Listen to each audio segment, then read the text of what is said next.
boa nova de vida, da instrução do céu, da direção do Espírito para nós nessa manhã. Nós o abençoamos em nome de Jesus. Amém. Prega bem, varão. Amém. Bom dia. Eu estava pensando, é uma boa, né? Bom dia! Melhorou bastante, olha só. Você sabe que eu falei até para o Gerson ali, eu estava pensando rapidamente, uma elucubração só. Fica aquela fila agora, né, para a maquininha do débito e do crédito. E eu fiquei pensando em Jesus diante desse novo gasofilácio. Não tem mais aquela situação da hipocrisia do barulho das moedas, né? Porque ninguém sabe quanto passou ali no cartão, então não faz volume nem faz barulho. Acho que é uma versão atualizada do que ele disse a respeito da viúva, que ele levou só uma moedinha, mas trouxe todo o coração. Fica mais fácil a análise e menos evidente, né? Não tem barulho, não faz aquele blum, e aí fica uma maravilha. Amém? Mas foi só um pensamento rápido, assim, uma atualização. Eu queria convidar vocês a abrir a sua Bíblia, numa passagem que vocês já conhecem muito bem, do Evangelho de João, capítulo 2. Nós vamos ler aí a partir do versículo 1. Ótimo. Diz assim: 3 dias depois, houve um casamento em Caná da Galileia. E achando-se ali a mãe de Jesus, Jesus também foi convidado com os seus discípulos para o casamento. E tendo acabado o vinho, a mãe de Jesus lhe disse: eles não têm mais vinho. Mas Jesus lhe disse: mulher, que tenho eu contigo? Ainda não é chegada a minha hora. Então ela falou aos serventes e disse: fazei tudo o que ele vos disser. Estavam ali 6 talhas de pedra que os judeus usavam para as purificações, e cada uma lavava 2 ou 3 metretas. Jesus lhes disse: enchei de água as talhas, e eles as encheram totalmente. Então lhes determinou: tirai agora e levai ao mestre-sala. E eles o fizeram. Tendo o mestre-sala provado a água transformada em vinho, não sabendo de onde viera, se bem que o sabiam os serventes que haviam tirado a água, chamou o noivo e lhe disse: todos costumam por primeiro o bom vinho, e quando já beberam fartamente, serve o inferior. Tu, porém, guardaste o bom vinho até agora. E com este, Jesus deu o princípio aos seus sinais, né? Foi o primeiro grande sinal, o primeiro milagre que Jesus realizou, foi a transformação de água em vinho. Esse aqui é o momento exato do início do ministério de Jesus, porque pouco antes ele havia se encontrado com João Batista, havia sido batizado, ele havia selecionado aqueles com quem ele iria caminhar. Se você voltar um pouquinho aqui, capítulo 1 do Evangelho de João, você vai encontrar esses relatos. E aqui nós temos um espaço grande que ficou entre a última vez que nós tivemos notícia de Jesus. A última vez que nós tivemos notícia de Jesus antes desse fato, ele tinha 12 anos de idade, tinha dado uma escapulida, ficou lá em Jerusalém, ficou lá esquecido, e os pais seguiram de volta e deram conta dele só no dia seguinte, que ele tinha ficado para trás. Você já esqueceu alguém? Quem já esqueceu alguém? Eu já esqueci. Aliás, teve uma moça que veio na igreja aqui outro dia, esqueci o nome dela, está morando fora, olhou para a minha cara, a primeira coisa que ela me disse: você me esqueceu na igreja. Rapaz, isso lá na Biri Soares, lá embaixo, faz uns 22 anos atrás, e a mulher guardou isso no coração. Falei: Senhor, libere esse coração em nome de Jesus. Ela pegava carona com a gente, e um domingo eu fui embora, eu, Mari e meus filhos, esqueci a moça. Eu voltei para trás, eu busquei a moça. Eu já estava quase em casa, voltei para trás e busquei a moça. Mas ela ficou magoada, você vê que 22 anos depois ela estava com aquilo no coração. Falei: Senhor, arranca essa amargura em nome de Jesus. Então eu já esqueci alguém. E já me confundi também. Eu me lembro que uma vez nós estávamos viajando com as crianças, levamos eles a primeira vez para Disney, e brinquedo para cá, brinquedo para lá, aquele tumulto de gente, aquele monte de andar, uma criança de 7, outra de 5. O Felipe, marido da Renata, que hoje tem 28, ele estava comigo e eu ficava mais de olho nele, porque ele era o mais agitado e tinha 5 anos. E aí eu estava ali de olho nele, eu sei que eu saí de um brinquedo, eu engatei na mão e puxei. Mas eu vi que eu estava rebocando alguém. Eu falei: ué, que coisa estranha. Quando eu olhei, eu soltei a mão rápido. Não era o Felipe, era um americaninho. Estava todo mundo rindo da minha cara, infelizmente os pais do americaninho também, porque eles não são assim tão, né, como a gente. E eu falei, Jesus, olha isso, olha como fica um pai. Então é possível que a mesma coisa tenha acontecido, né, com José e com Maria. Eles deram uma bobeada ali, e o pré-adolescente de 12 anos, se mandou, e eles foram perceber só depois que ele tinha ficado para trás. Então essa é a última vez que nós temos notícia de Jesus. Logo, aquele com 30, lá com 12, passaram-se 18 anos da vida dele, que nós não tivemos notícia, mas que nós podemos imaginar mais ou menos como transcorreram. Por quê? Em primeiro lugar, nós sabemos onde ele morava. Então nós sabemos que a cidade onde ele habitava, onde ele morava, não era lá uma cidade muito benquista, vamos dizer assim, né? Era uma cidade que tinha lá má fama. Eu até coloquei aqui uma observação, se entrar vai ser ótimo. E que fala a respeito de como era a cidade, né? A cidade era uma cidade que tinha a influência de mercadores, era passagem, o pessoal de Damasco vinha, o pessoal de outras regiões vinha, e ali se comerciava. Então tinha gente de toda espécie, de vários povos, gente que dormia na cidade, gente que tinha contato com as pessoas da cidade. A cidade era uma cidade de mais ou menos 5 mil habitantes, mas tinha uma tremenda influência de outros povos. E dentre os judeus, por toda essa influência, por todas essas coisas, eram considerados pessoas não religiosas, não muito afeitas aos costumes judaicos. Era uma cidade assim, não bem vista nem pelos judeus e nem pelo resto. Era uma coisa meio São Paulo, assim, sabe? Onde tem tudo de todos. Uma coisa bem miscigenada. Era mais ou menos isso. Mas era ali que Jesus vivia. E ele, com 12 anos, logo depois disso, o menino judeu passa por uma experiência extremamente importante, né? Porque ele, aos 13 anos, ele tem uma festa que diferencia totalmente a vida do menino judeu. O Ari já ministrou sobre isso aqui, que é o Bar Mitzvah, né, a maioridade por garoto judeu. E o interessante é assim, no costume judaico, até os 12 anos, no momento em que aconteceu a situação que nós perdemos notícia, quem cuidava, ou quem tinha o maior tempo de cuidado, de dedicação, era Maria. No costume judaico, as mães cuidam, principalmente os filhos homens, somente até os 12 anos de idade. A partir dos 13, quando ele adquire a maioridade diante da sociedade, quem passa a cuidar é o pai. Vem a coisa da paternidade. O pai traz todo o ensinamento, toda a influência, e ele que passa, inclusive, a profissão. É muito comum, ou ainda é, muito comum, que os filhos, principalmente o mais velho, assumam a profissão do pai. Por isso, podemos imaginar que Jesus realmente carpinteiro, né? E trabalhando ali, aprendendo os ofícios com o pai. Então, quando eu olho para essa situação, nós temos que focar que Jesus foi, como nós, alguém que teve contato com a sua sociedade local. Jesus não ficou isolado num templo budista, aguardando os 30 anos de idade para sair e iniciar seu ministério. Ele não ficou trancafiado num lugar, nem num convento, nem num, sei lá, como é que se chama de colocam os padres, o mosteiro. Ele não ficou lá isolado, trancafiado num canto. Não, ao contrário. Jesus teve contato com as pessoas da cidade. Então, aos 13, ele se relacionava com os adolescentes e com os meninos e com as meninas que estavam ali na comunidade. Ele tinha amigos e amigas. Era alguém que convivia como eu e você dentro de uma sociedade normalmente. E ele podia ter contato não somente com as pessoas judaicas mais religiosas. Ele também, obviamente, tinha contato com essas pessoas que os outros 5 mil habitantes da cidade tinham. Gente menos afeita aos costumes ou aos mandamentos de Deus. Então, nós não podemos olhar para Jesus como alguém que não teve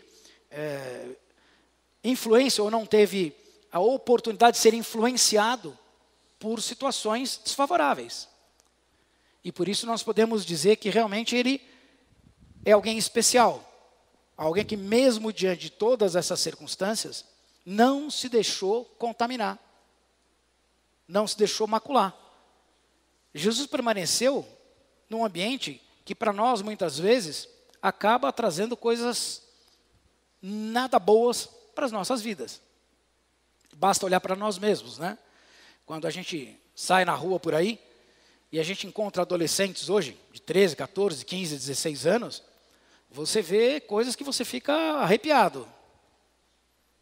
Sim ou não? Eu fico assim, assustado. Eu tenho visto uma geração que me deixa assustado. E não que eu não tenha tido 13, 14, 15 ou 16 anos. Eu não cheguei aos 56 pulando. Eu passei por todas essas etapas. E também não fui bonzinho, muito pelo contrário. Mas eu acho que hoje tudo que eu fazia, eu era um santo. Um super santo. A influência do meio, ela forma também o caráter do homem.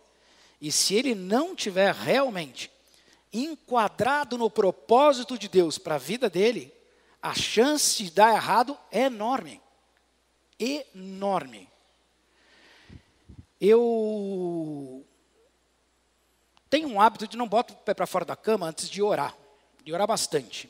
E a primeira coisa que eu oro é pelos meus filhos. Não vou dizer o contrário porque é a verdade. Oro por eles, oro pelas minhas noras, oro pelo meu neto, oro por nós e aí começa a minha lista de oração. E quando eu oro por eles, a minha maior gratidão é que eles tenham encontrado esposas e que levem uma vida de família, de bom ambiente. A minha maior gratidão é que o meio não chegou a influenciar o coração de nenhum deles a ponto de tirá-los do propósito de Deus, a ponto de demovê-los daquilo que Deus tinha separado e planejado para a vida deles. Então essa é a minha maior alegria. Eu não penso no sucesso da carreira financeira, eu não penso nas coisas que vão ao entorno.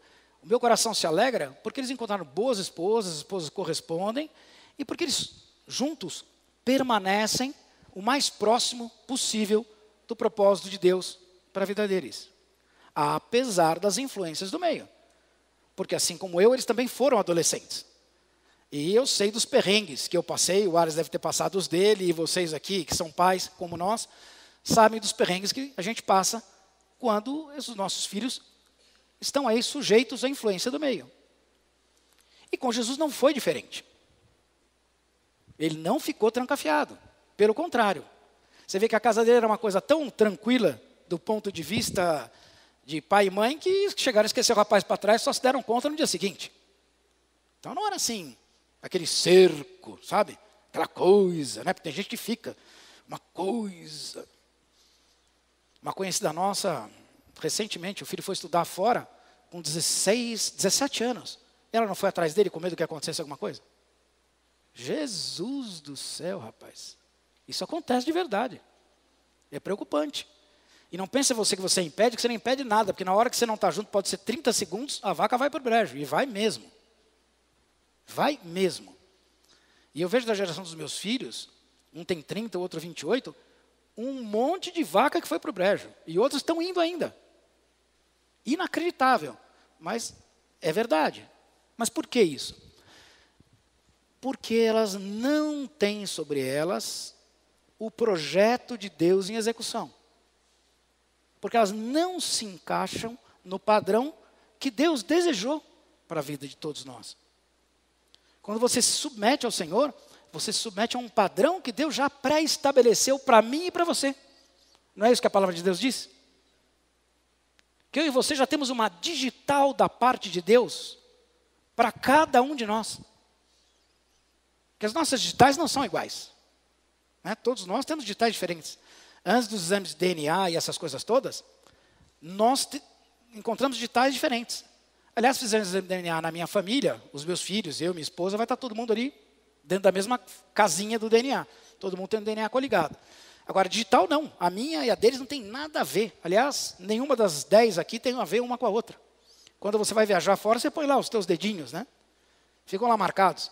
Quando você comete um delito também, né? O pessoal fala que vai tocar piano. Fica lá os dedinhos todos marcados. Então, a digital de Cristo, que Ele escolheu para cada um de nós, é especial, é diferente. E assim Deus separou uma digital específica para Jesus. E o que eu posso entender é que nesses 18 anos, Ele viveu o mais próximo possível dessa situação.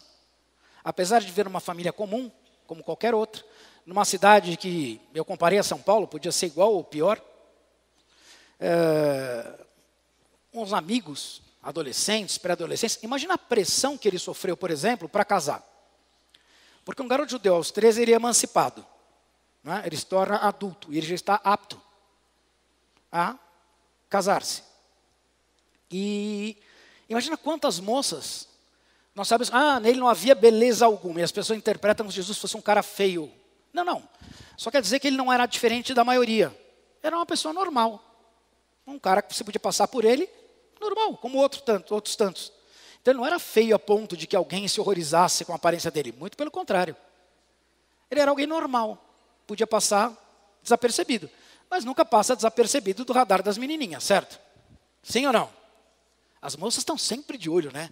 Um rapaz, sempre procurando alguém ali para se arranjar, para casar e formar uma família. As meninas têm um radar especial, diferente dos meninos, né?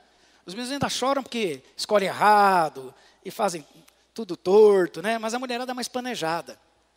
E imagino eu que Jesus deve ter sido altamente assediado. Por quê? Porque ele era de uma família conhecida, ele tinha lá uma aparência, no mínimo, razoável, e nada era um bom partido. Trabalhava, tinha uma profissão, era alguém que na sociedade era casável.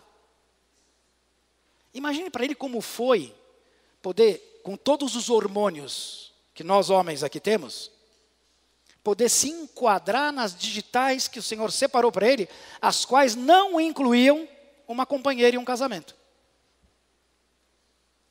Será que foi fácil? Jesus enfrentou inúmeras situações adversas que nós enfrentamos também no nosso dia a dia.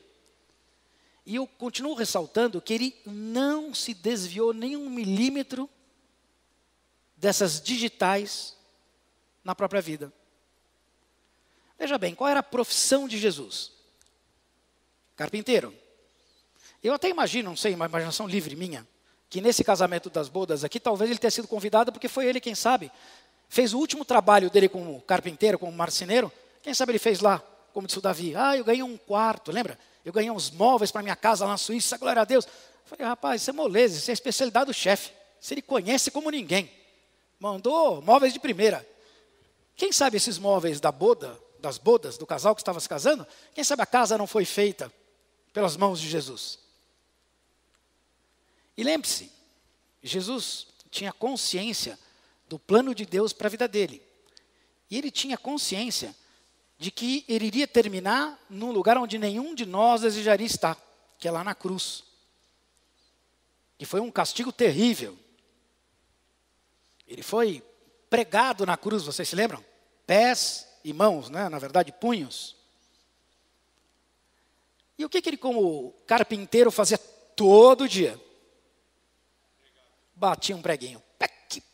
Cada preguinho que ele batia, ele era lembrado para não sair do foco. Meu foco é o Senhor. As minhas digitais são as de Deus.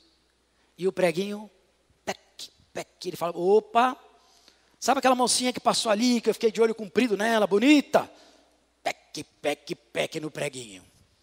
Sabe aquela galera que está saindo, está indo para balada, nossa, vai ter um festão lá na casa de fulano. E música judaica é gostoso de dançar, né? Um casamento judeu é muito animado. Casamento árabe judeu tem música e dança mesmo. E ele pec no preguinho, porque vai que estando lá e se embanana. Então a vida de Jesus foi uma vida como a nossa.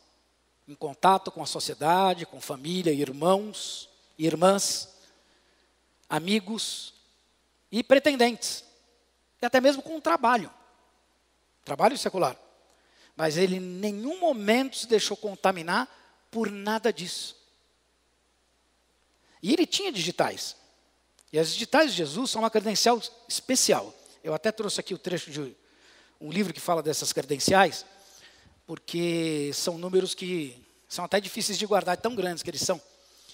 Mas, isso todos sabem, o Antigo Testamento traz 48 predições, 48 indicativos a respeito de Jesus. Tá? essas 48 profecias a respeito do Messias faziam parte dessas digitais de Jesus. E algumas delas começaram a acontecer logo de cara. Então ele tinha 48, se você analisar o Antigo Testamento, você vai encontrar 48 vezes em que existem indicativos, profecias a respeito do Messias. E Jesus, como eu disse, para não escapar de nada disso, ele tinha que cumprir todas. Não podia ser em parte, não podia ficar nenhuma delas para trás. E a chance, para você ter uma ideia, disso ter sido falsificado, modificado, ou de Jesus ter se enquadrado propositalmente nessas predições, é a seguinte: as coincidências são tão completas que excluem essa possibilidade. Alguém, um matemático famoso, usou uma calculadora e ele descobriu que a probabilidade de apenas 8 das 48 profecias se cumprirem na mesma pessoa é de 1 em 100 trilhões. Você consegue imaginar o número, não? 8 das 48 se cumprir numa pessoa qualquer, hoje, ontem e lá atrás, é de 1 em 100 trilhões. Esse número, ele é milhões de vezes maior do que o total de habitantes que esta terra já teve. E esse matemático continuou calculando que se você separasse o mesmo número de moedas de $1, daria para cobrir todo o estado do Texas, com mais de meio metro de altura. Agora, imagine que você colocasse uma marca numa dessas moedas, uma das moedas, e depois vendasse os olhos de alguém e lhe pedisse para andar pelo estado todo do Texas, até achar a bendita da moeda, que chances ela teria de encontrar a moeda marcada? As mesmas chances que qualquer pessoa na história de cumprir pelo menos 8 das 48 profecias. Você consegue imaginar? O estado do Texas é grande, gente. Eu não sei aqui o tamanho, mas olha no mapa dos Estados Unidos, o estado do Texas é enorme. É Mato Grosso. É grande. Você cobrir ele inteiro com moeda de, não é nota, é moeda de $1, até meio metro. Marca uma dessas moedas, aí para ficar mais fácil, venda os olhos e sai procurando essa uma marcada, que não foi em relevo, foi marcado com tinta, você não está vendo a tinta. É a mesma chance de alguém apresentar 8 das linhas digitais de Jesus, das 48 que lhe foram colocadas como identificação. Porque essas 48 profecias são a digital de Jesus. Deus enviou as 48 profecias como uma digital, para que ele, quando colocasse lá, todas as linhas fossem preenchidas. Só para concluir, esse mesmo matemático, ele calculou também que para se cumprirem as 48 profecias, a chance era de 1 em 1 trilhão elevada à 15ª potência. Eu não sei que número é esse, eu não posso nem imaginar. Não posso nem imaginar que número é esse. Mas essa é a chance que alguém teria de cumprir as 48 profecias. Então a nossa mente não consegue nem entender um número desse tamanho. É um número igual a dos átomos de um universo como o nosso, multiplicado por 1 trilhão, elevado à 5ª potência. Tá bom ou vocês querem mais? Somente Jesus e apenas Ele, em toda a história, conseguiu isso. É uma coisa enorme. Se você pensar nisso, racionalmente, você tem que dar crédito a Jesus. É algo especial. Porque isso não aconteceu na vida dele, como todos pensam, de uma maneira fácil. Ele já nasceu e apareceu aos 30, resplandecente das 48 linhas da digital, e ele saiu lá esparramando. Ele ainda tinha mais 3 anos para cumprir algumas digitais, várias delas, por sinal. Ou a maioria delas. Mas imagina não se perder, porque assim, em 3 ele consumou. Mas em 18 ele teve que manter a coisa viva. Aliás, em 18 não, em 30. 18 que nós não temos notícia. Ele teve que manter as digitais vivas. Olhando para a vida de cada um de nós, você pode imaginar qual é a dificuldade de manter essas digitais vivas? Quantas vezes você derrapou num dia? Até mesmo hoje, no dia que ainda começou, ainda há pouco. Quem sabe vindo para cá você já não bateu boca no trânsito, ou virou uma placa errada, ou passou uma faixa quando alguém ia atravessar, fez de conta que o cara não estava na calçada. Quem sabe vindo para cá você teve uma discussão um pouco mais inflamada com a esposa ou com o namorado. Quantas vezes você pode já ter dado uma apagadinha num pedacinho da linha da sua digital? Porque eu e você, nós não fomos feitos para ficar isolados num canto, como o santinho do pau oco, guardados numa redoma, e não sofrer a influência das pessoas. Pelo contrário, assim como Jesus, nós fomos planejados por Deus para nos relacionarmos uns com os outros. Para termos comunhão uns com os outros. Para vivermos na sociedade de forma a influenciar a sociedade e não ser influenciado por ela. A esperança de que o nosso país melhore não está nas urnas, está em nós. O primeiro lugar somos nós.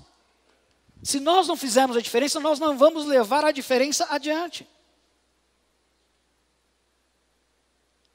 Mesmo que seja uma cidade difícil. Eu me lembro que um pouco antes, Natanael perguntou, né? Pode vir alguma coisa boa de Nazaré? Aí eu pergunto para vocês, vocês podem perguntar uns para os outros. Pode vir alguma coisa boa do teu pedacinho aí? Da tua terra?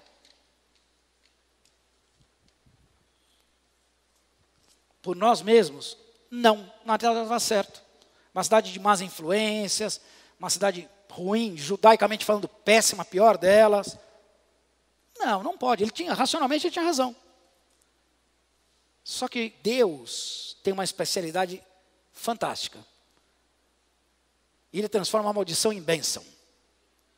E as más influências para Jesus se tornaram ótimas experiências. Para poder resistir às coisas que não convêm e viver das coisas que convêm. E ele fez isso para mostrar para mim e para você que se ele pode, nós também podemos. E mais do que isso, porque ele levou sobre si tudo que era negativo, tudo que era pejorativo, tudo aquilo que era mal que estava em nós, ele morreu e nos cobriu com o seu sangue, para que nós pudéssemos ter uma ficha limpa, uma digital clarinha, prontinha, nova em Cristo Jesus. O desejo dele para mim e para você é que a gente possa expressar essas coisas na nossa sociedade. Jesus tem o desejo de que eu e você façamos, escrevamos a história. Algo novo, diferente. Nós não podemos continuar, domingo após domingo, dia após dia, com aquela cara de pasmaceiro, escutando um monte de coisas, e lendo, e observando, e vendo, e deixando para lá, como se outros tivessem a responsabilidade de mudar. Alô?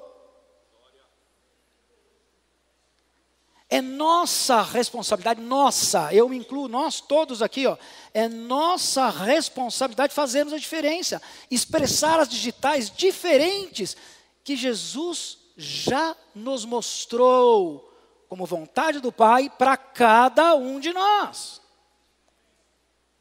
E é por isso que nós temos elas diferentes, porque em cada um de nós vai ser expresso uma parte da vontade do Pai, para que no todo nós possamos expressar a plena vontade de Deus. A minha digital e a sua digital não são dispensáveis. Nós temos que levar uma vida pensando nisso, no propósito de Deus para nós. É a hora de a gente colocar as digitais assim numa folha, pegar um carbono, colocá-las lá, e orar por isso, dizer, Deus, olha, me mostra aí onde é que eu estou apagando as minhas linhas. Onde é que eu estou me misturando. Porque no andar, no caminhar, a gente vai tropeçando num monte de tranqueira. Num monte de tranqueira. E eu fico mais impressionado, é como nós temos assim um dom negativo de valorizar as coisas ruins. As coisas piores. Se você puxar pela memória de uma pessoa, ela vai se lembrar muito mais facilmente das coisas ruins que aconteceram com ela do que das coisas boas. Quando deveria ser exatamente o contrário. Porque a cada dia deve se pôr o seu mal. Já foi, acabou. O Senhor te deu um novo dia, você tem uma nova oportunidade de viver um dia pleno. Está na hora de que a gente comemorar e se alegrar com aquilo que a gente tem e não com aquilo que a gente não tem. Com aquilo que a gente alcançou e não com aquilo que eles ainda não alcançamos. Olhar para a nossa vida e dizer, olha, Deus gastou tempo planejando a minha vida. Desejando o melhor para mim. Colocando diante de mim oportunidades maravilhosas. E o que é que eu tenho feito com elas? Porque quando acontece uma zebra, não vem dizer que foi vontade de Deus, porque não é. Ele não tem vontades más para a sua vida. Ele não quer zebra para a sua vida. Se aconteceu, a culpa é tua. Ah, mas eu bati o carro, capotou, virou. Problema seu. Deus não tem nada com isso. Onde foi que você errou no caminho? Não sei, não estou aqui para julgar e nem para apontar, muito pelo contrário. O meu desejo é alertar você, para que você mesmo se examine e veja bem em que rotas você está caminhando. Porque pode acontecer. E aí, não adianta chorar pelos cantos. Porque essa não era a vontade de Deus para a sua vida. As pessoas clamam muito os anjos, né? Quem aqui clama os anjos? Senhor, manda os teus anjos e guarda os meus caminhos. Quem já fez essa oração? Levanta a mão aí, corajoso. Pois é, não devia levantar. Sabe por quê? Porque diz assim, aos meus anjos eu te dou ordem, eu dou ordem a eles para que te guardem aonde? Nos meus caminhos? É nos teus. Nos teus você está arriscado a se dar mal. E ainda assim, na minha infinita misericórdia, eu coloco os meus anjos à disposição para que quando você tomar o caminho por sua conta, eu vou fazer de tudo.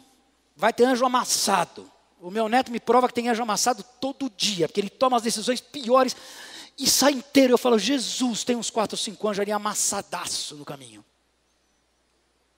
Porque quando nós estivermos nele, a vontade dele estiver em nós, e nós vivemos a palavra dele, tudo nos será concedido. Não vai haver necessidade de dinheiro. Sabe por quê? Porque Jesus está presente em nós através do Espírito Santo de Deus. Quem expulsa o Espírito Santo na situação difícil somos nós. Eu já cansei de repetir, a estrada da marca 120. Eu sou réu, confesso, eu já andei a 300 onde devia ser 120. 300 é mortal, não é só para mim. É pior, para as pessoas que estão em volta, que não tem nada a ver com a minha insanidade. Porque não dá tempo de reação. Morre. Simples assim. Jesus estava sentado do meu lado. Tinha anjo amassado, anjo segurando para todo lado, porque eu estou aqui. Agora, se eu tivesse a 120, quem estava de copiloto batendo papo era o pai. Estávamos sentados ali, ó, batendo papo, trocando ideia. Louvando, aproveitando a viagem, fazendo um balanço do dia. Mas quem aperta o botão do James Bond, aquele que, pum, o cara sai pelo teto? Eu e você. Portanto, as nossas digitais deve ser algo semelhante. As chances de que se repita o plano de Deus na minha vida, o plano de Deus para a minha vida, na vida da Jane, é nula. Deve ser uma coisa matemática semelhante ou igual a essa. A diferença é que Jesus tinha consciência disso, buscou a consciência disso, viveu a consciência disso e colocou em prática tudo isso. E talvez eu e ela não tenhamos nem sequer ainda a consciência de tudo isso que Deus liberou para nós. E eu usei a Jane, mas eu poderia usar qualquer um de nós aqui, a mim mesmo e a todos nós. Porque as coisas que os olhos não viram e o coração não sentiu e a mente nem almejou, Deus tem reservado para nós. E são infinitamente melhores do que aquela que nós, como disse o Ares na semana passada, conjecturamos. O desejo de Deus para a minha história e para a sua história é que a gente seja realmente uma digital especial que Deus separou, para que se cumpra em nós a vontade dEle. Pode ser que chegue um momento da minha carreira e da sua carreira que aconteça isso. Não sei se a marcenaria fechou, se algum dos irmãos tocou, ou se ele simplesmente fechou a porta e foi viver o momento que Deus separou do ministério pleno para a vida dele. Não sei. O Ares já viveu essa experiência, já fechou lá a porta do negócio dele e veio para a obra e está aqui até hoje. Feliz da vida. Ou estou enganado? Mas se cumpriu isso na vida dele. Não quer dizer que eu estou vendo na vida dele e vou fazer igual para a minha. Porque aí eu estou tomando a digital dele para mim. Vocês compreendem isso, não? Deus tem algo separado especialíssimo para cada um de nós. Quando alguém te perguntar, e pode vir algo bom lá da tua terra? Pode vir algo bom da tua casa? Pode vir algo bom da tua parentela? Você diz assim, meu querido, provavelmente não. Mas eu me rendi ao meu Deus, que transforma todas as improbabilidades em fatos bons e perfeitos.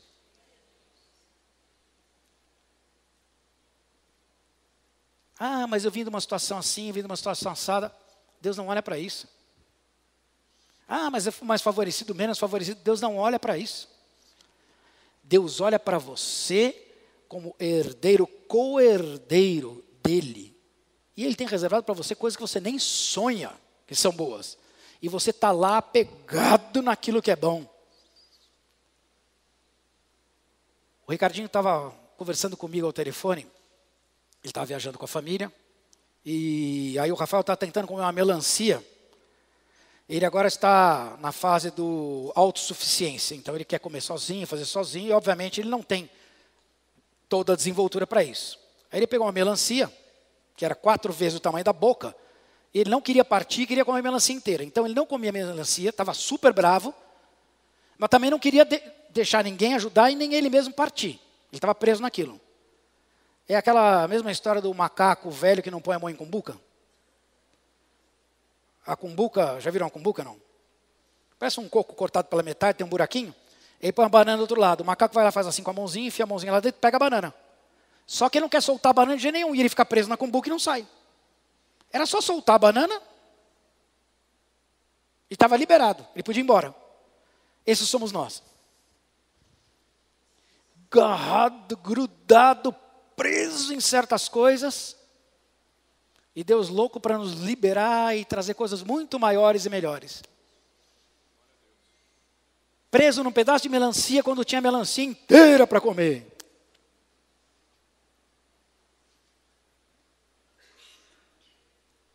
Eu não sei se isso serve para a sua vida. Mas quando o Senhor ministrou isso ao meu coração, rapaz, serviu um monte para mim. Eu tive assim uma visão diferente mesmo.